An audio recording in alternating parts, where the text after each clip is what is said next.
Hi everyone, Brian Capone, Keller Williams and Power, the Capone for your home team. I want to talk about the class action lawsuit with the National Association of Realtors. You may have seen it in the news.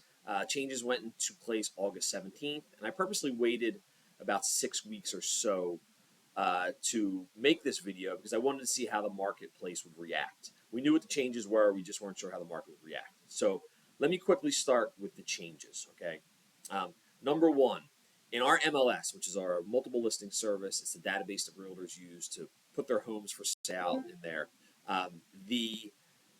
There's no longer a field where if I was representing a seller and I was sharing part of my commission the seller was paying me with a buyer's agent, let's just say I was charging a seller 5% and we were splitting it 2.5%, 2.5%, it would say cooperating broker compensation 2.5%.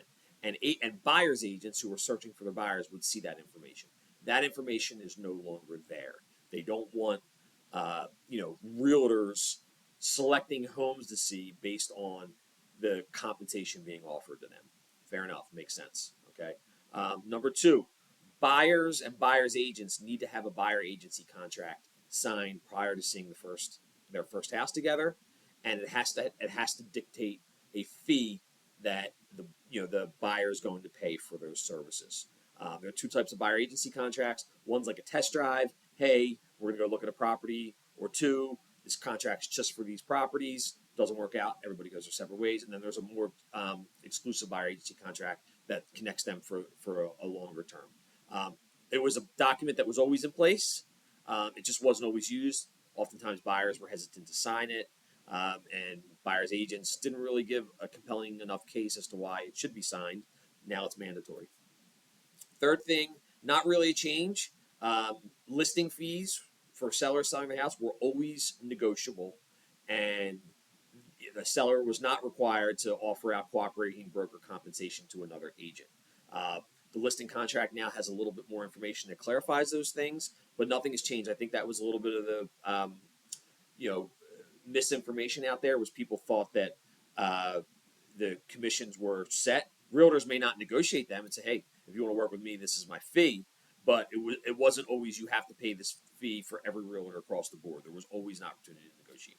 So those were the changes. What happened in practice over the last 6 weeks? From what I'm seeing, not a whole lot. 70 to 80% is business as usual, just kind of what I anticipated. Okay. Buyers are still seeing the value in working with a buyer agent, just having those conversations up front. And most sellers are still being charged 5 or 6% that they agree to, that they think is fair and understandable. And they are making sure and understanding that their agent is sharing that commission 2.5 or 3% with a buyer's agent, because they feel like that will give them the most traffic into their house and ultimately the highest number. So on the seller side, I tell a lot of my sellers it's all about the net number. So you can say, hey Brian, I only want to pay you 2.5%. I don't want to pay a buyer's agent. Totally understandable, but I think it benefits. So let me backtrack. If it's a tough house to sell in a tough market, I think most sellers are going to do whatever they need to do to sell that property, which probably means sharing of a commission, because that's ultimately going to get the deal done. Okay. If you have a really nice house in a really strong market and you think it's going to be a quick sale for your property, at that point you probably have a little bit more leverage to say, I'm not, Brian, I only want to pay you 2.5%, or maybe I only want to pay you a flat fee to sell this house. And buyers can pay their own agents as they should. That's a perfectly acceptable strategy. What I usually tell sellers is look at the net. If you have 3 or 4 offers, maybe one wants your agent to share their commission with another agent. Maybe one only wants to share 1% and the buyer's making up the difference. Maybe one asks for a seller's assist to lower down some of their closing costs. There's a lot of different ways, and I think this is actually one area where they didn't do a good job, is because they made it kind of so you can do the same thing in a couple different ways. At the end of the day is, hey, Mr. and Mrs. Seller, what is your net number? What are you going to walk away with? And that's probably what's most important. So some changes, more transparency, very important. I think there was some misinformation out there. I hope this clarifies some things. My name is Brian Capone. I work with KW and Power.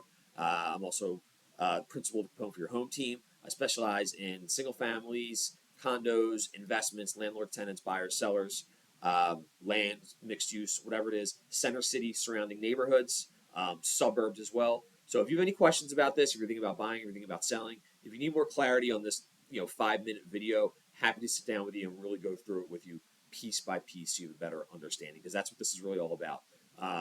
More transparency, more clarity for the consumer, and giving them more options. And that's the fair thing to do. So, hope this helped. Thanks again, Brian Capone.